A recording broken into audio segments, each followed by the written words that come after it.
Get ready for 160 word per minute shorthand dictation.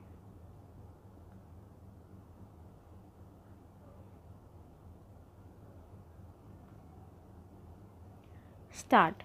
The story so far: the 41st meeting of the GST Council was held on August 27 with the singular agenda of finding a solution to the question of how best to ensure that the compensation payable to the states as part of the implementation of the goods and services tax continues to be paid.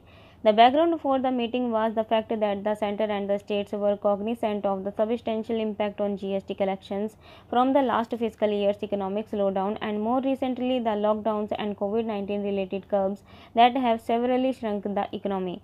At the meeting, Finance Minister Nirmala Sitharaman stated that the GST compensation fund was projected to face a shortfall of about rupees 2.35 lakh crore at the end of the current financial year and suggested two borrowing options that the states could choose from to bridge the shortfall.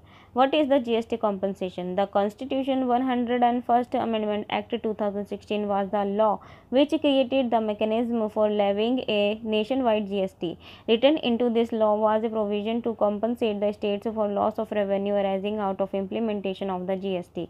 The adoption of the GST was made possible by the states ceding almost all their powers to impose local level indirect taxes and agreeing to let the prevailing multiplicity of imposts be subsumed under the GST.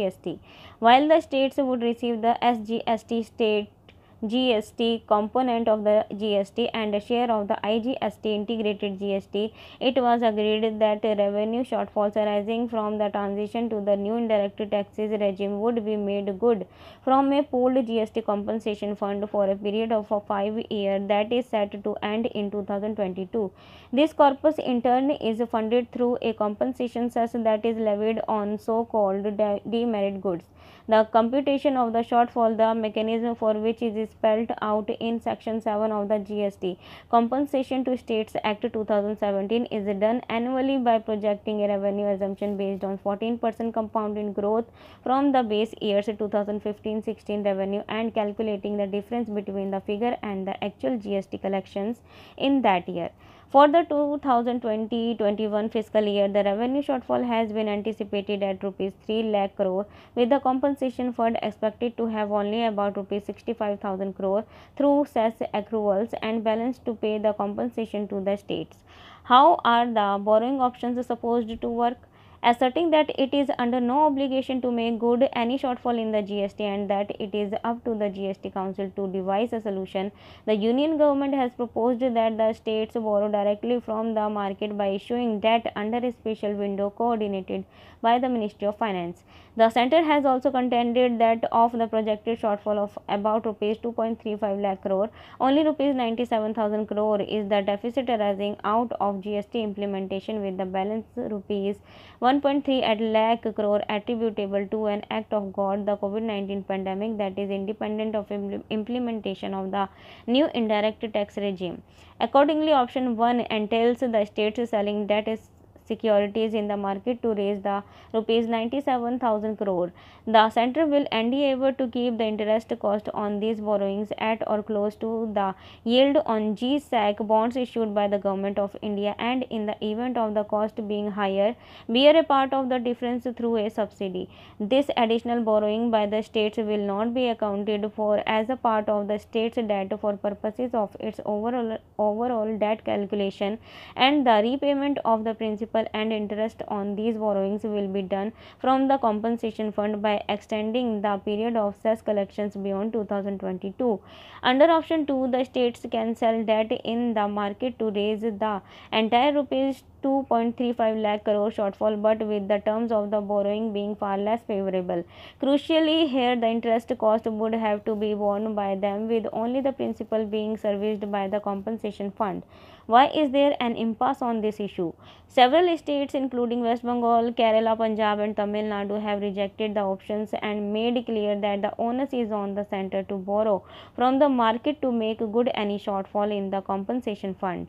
Tamil Nadu, in a letter to the Prime Minister, stressed that the states had agreed to the implementation of the GST only on the basis of the unequivocal commitment given by the Government of India to compensate the states for any revenue loss, observing that states had not only suffered severe losses in revenue in the wake of the pandemic but had also been at the forefront of the battle to prevent the spread of the disease. Tamil Nadu said any delay in ensuring the compensation payments would compromise essential capital spending by the states to restart the economy effectively.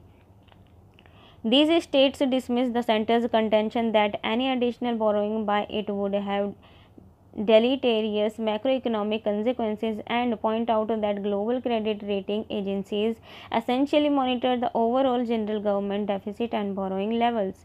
The story so far, scientists are still trying to understand the causes for the rapid deterioration in some patients with COVID-19. While the cytokine storm is able to explain certain aspects of what goes wrong, doctors treating patients are often foxed by the severity with which the SARS-CoV-2 virus seems to affect some people. A supercomputer's recent analysis of data on the contents collected earlier from the lungs of patients with the COVID-19 infection has showed that a phenomenon called a bradykinin storm might explain how the virus works in the body, including some of the more puzzling extreme events. How has this explanation emerged? This plausible explanation has emerged from the data analytics work that a team of scientists led by Dan Jacobson at the Oak Ridge National Laboratory (ORLN) in the US have been doing, employing the Supercomputer Summit. In a paper published in July in eLife, a peer-reviewed journal, Michael R. Garvin et al. Advanced the bradykinin hypothesis, a means of explaining some of the more deadly effects the virus has on the human body. What is the bradykinin hypothesis? Bradykinin is a compound that is related to pain sensation and lowering blood pressure in the human body. According to the researchers, SARS-CoV-2 uses a human enzyme called ACE2 like a Trojan horse to sneak into the cells of its host. ACE2 lowers blood pressure in the human body and works against another enzyme known as ACE, which has the opposite effect. The analysis further found that the virus caused the levels of ACE to fall in the lungs and consequently pushed up the levels of ACE2. As a chain reaction, this increases the levels of the molecule bradykinin in the cells, causing a bradykinin storm. Bradykinin causes the blood vessels to expand and become leaky, leading to swelling of the surrounding tissue. In addition, the levels of a substance called hyaluronic acid, which can absorb more than 1000 times its own weight in water to form a hydrogel, increased. In fact, the bradykinin storm induced leakage of fluid